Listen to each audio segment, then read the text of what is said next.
AT gang, man, and we back with another Mr. Ballin in our Halloween countdown, man. So let's gang. I go where I want and I do what I want. My belt match the kicks, Dolce Gabbana.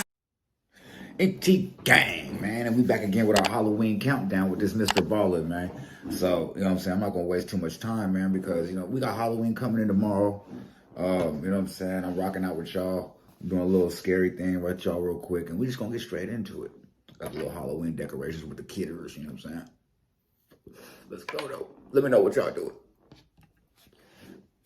16, a couple was walking up this dirt path on this wooded hillside when they came up to this huge barbed wire fence. And all over this fence were signs saying no trespassing and warning people that what was on the other side of this fence was very dangerous. But the couple ignored these signs and slipped through a break in the fence.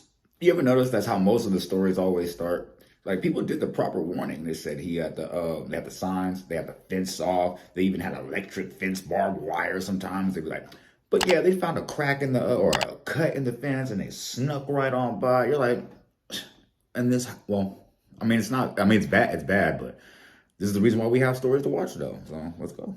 To the other side and just kept on walking. Minutes later, that couple would come face to face with a monster.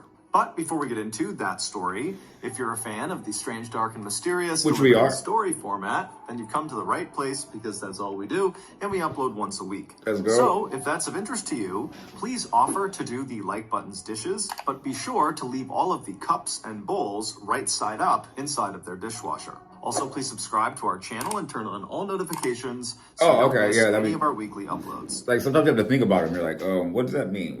Like, remember, like the last one he said, yeah, offer to borrow a DVD. I had to think back. I'm like, DVD? Like, it's funny. All right, let's go. Okay, let's get into today's story. You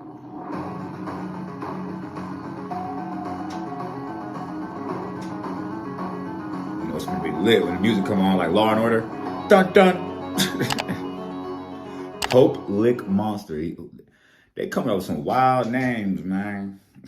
While she was in high school in Dayton, Ohio, Raquel Bane became known as a bit of a thrill seeker, primarily because she would do something called car surfing, which is exactly what it sounds like. She would climb onto the exterior of cars and hold on to the roof while somebody else drove it around. That's not really surfing. That's kind of more like boogie boarding. Like, surfing is when you're standing, right? Or maybe wakeboarding, car boarding. In addition to seeking out these physical thrills, Raquel was also drawn to psychological ones, like going to places that were supposedly haunted and seeing if she could spook herself. Following high school,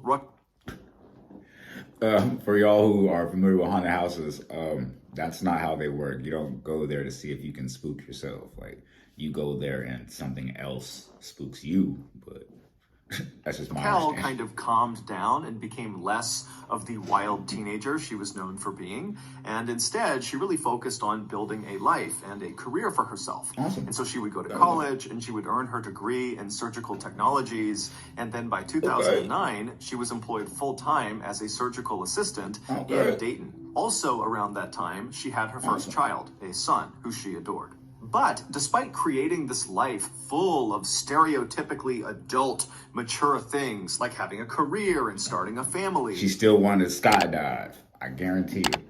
deep down, Raquel was still very much the thrill-seeking wild teenager she was back in high school. But as an adult, she just never had time to go seek out those thrills. And that's so, regular. With that in mind, that happens to all of us in our adult age. Not all of us, but like most of us. Like, even people starting a YouTube channel. Like, you got adult things going on, a job, children, things. Like, but you still always got that you know what I mean? That you want to do something, like, from back in your youth, maybe skateboard or rollerblade. But I don't know. I understand it. Makes sense. fast forward to April of 2016.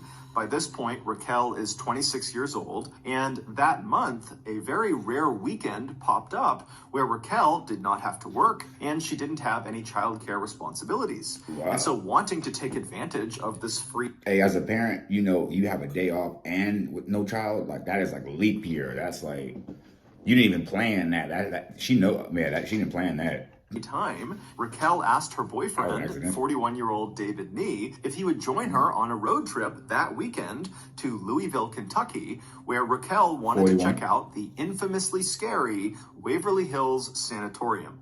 Back in the 1900s, Waverly Hills was a place where... Let me know in the comments if your extremely successful single mother girlfriend says, you know, got the day off, let's go to this empty sanatorium. Are you going? Tuberculosis patients were sent.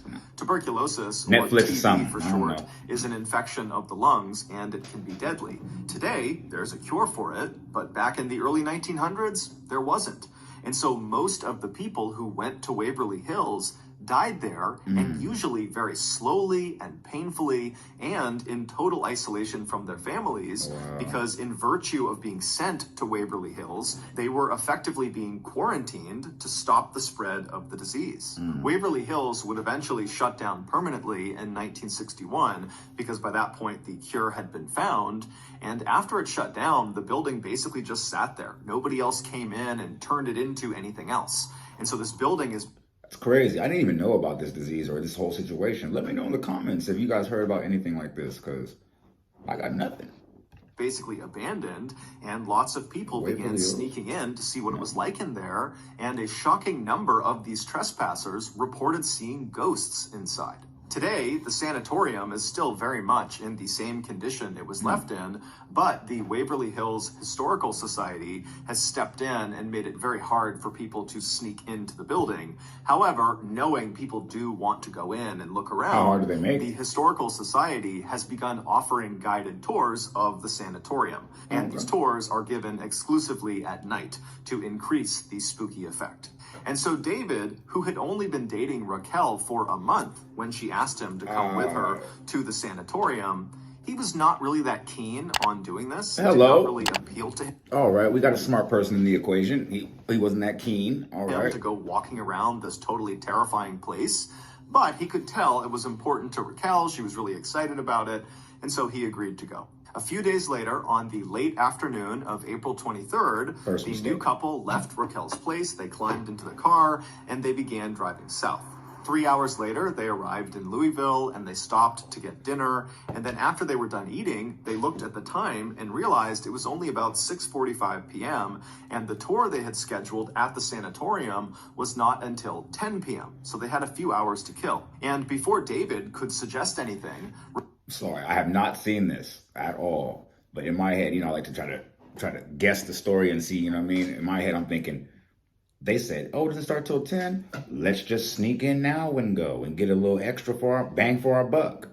Raquel already had the perfect idea of how they should kill this time. She told David that earlier that day, she had learned about a spot just outside of Louisville that might actually be more terrifying than the sanatorium they had come all this way to see. Mistake number 2. And so Raquel wanted to spend these few hours checking out this new spooky spot. This spooky spot was a rickety, old, narrow, abandoned-looking bridge called the Pope Lick Trestle. It's located just east of downtown Louisville in this heavily wooded area. The bridge is about 800 feet long, and at its highest point, right... Sorry, I'm shaking my head like, no, wouldn't catch me over there. No, just, like, sorry, I don't see myself.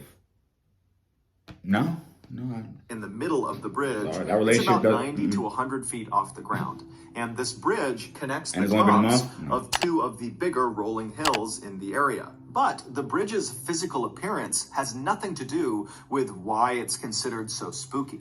The reason the Pope Lick Trestle has become a central part of Kentucky folklore is because locals say there is a monster called the Pope Lick Monster that lives underneath the bridge. It's half goat, half man, and when anyone is near this bridge at night...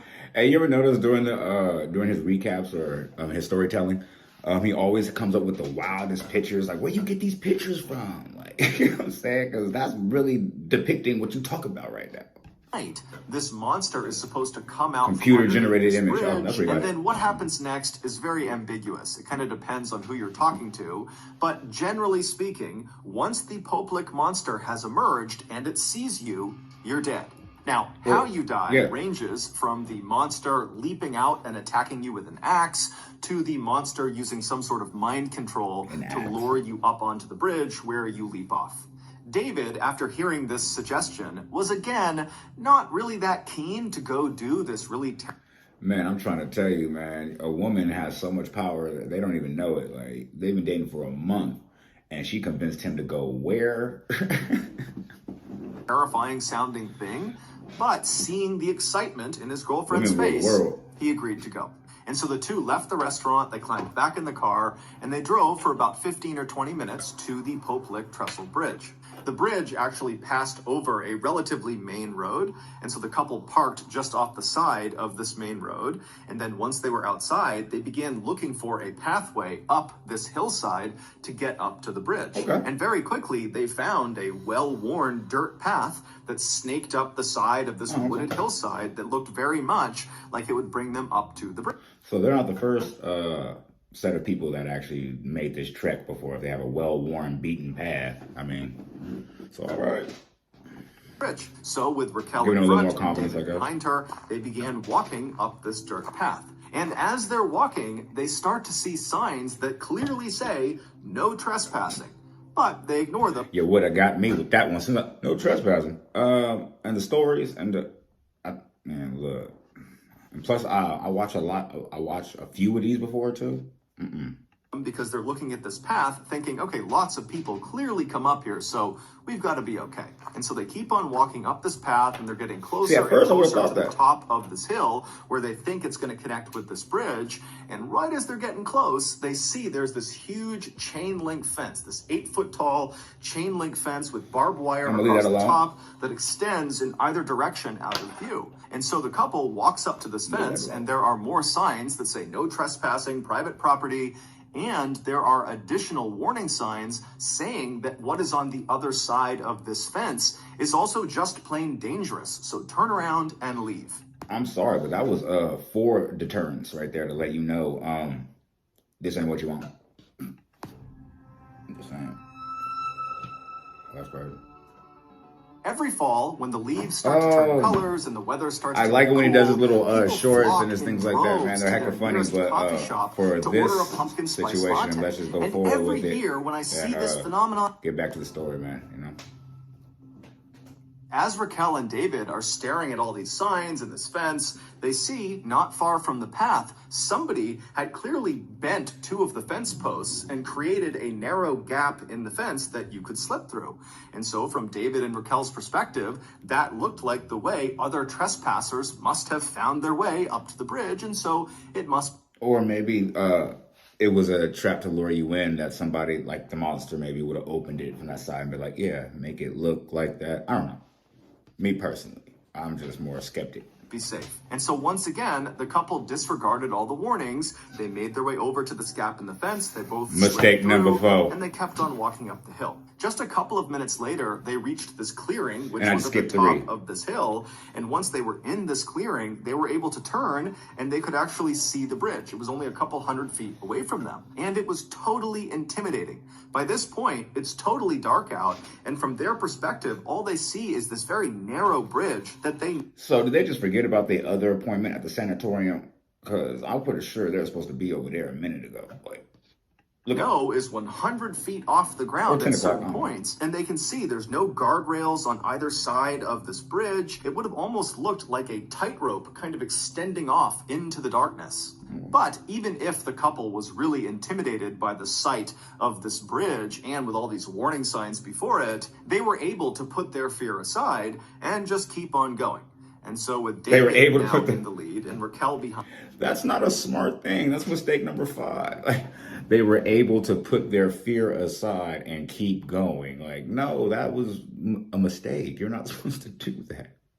behind him. They walked the Sorry, I learned a long time ago from one of my instructors, you know what I'm saying, for boxing. They say that fear is not a bad thing to have. It actually is a warning sign letting you know, don't do that. Let's do something different. Like, it's not, it means you're scared, or, I mean, it means you're scared, but it doesn't mean necessarily like you're not a man or you're not like brave and stuff. Come on now. a couple of 100 feet over to the start of this narrow bridge. And when they got there, without actually stepping onto the bridge, David came to a stop. He turned around to face Raquel and he gestured for her to come stand next to him so they could take a selfie with the bridge in the background. Because David at this point is thinking, we're not going to go on this bridge. Last we're just picture gonna taken look in at life. this bridge, take some pictures, and then we'll go. But Raquel, who he's looking at, gesturing to come stand with him, just walks right past him onto the bridge and takes several steps out onto this narrow, rickety old thing. And then she stops, turns around, and gestures for David to come with her and walk across the entire bridge. No. And David, again... Absolutely not, ma'am. I'm sorry, absolutely not. and is having his second thoughts, but he sees Raquel wants to do this, and so he agrees to go. After they had walked about 100, maybe 200 feet across this bridge, the two of them just started laughing because it was totally exhilarating what they were doing. Not so much the quest for the Pope Lick monster, but rather the very real risk they were taking walking this tightrope bridge in the middle of the night. The couple would continue to very cautiously but quickly make their way across this bridge, and when they reached about the halfway point, when they were at the highest point from the ground, the bridge itself begins to shake. And then from behind them, they hear this loud grinding sound. And so the couple, they whip their heads around and they see their... That don't even, the rest of this look like, okay, it's about to go down. are these two bright glowing lights that are looking right at them all the way on the start of the bridge. And they realize it's a train. When Raquel and David walked up that dirt path and snuck through the fence and reached the top of the hill and could actually see the Pope Lick Trestle Bridge, they would have also seen the train tracks in the hillside that clearly extended onto the Pope Lick Trestle and went across the bridge. I totally thought it was going to be some supernatural UFO, etc., like Cloverfield type situation. It's just actual regular human error. Was a train bridge. They would have seen that. But it's assumed that the couple who didn't live in the area and so didn't know much about the Pope Lick Trestle, it's assumed they thought, well, you know, this is a train bridge, but it's got to be abandoned. It certainly looks abandoned, and it does. It looks totally old. It does not look active, even though it is. Or the couple thought, well, this is just an old train bridge. It might be active, but surely no train. You know, it's crazy. The fact that he's talking about them in the past tense, you already know this did not go in their favor. Wow. That's crazy. Because they might have thought, like, nobody told you how they thought.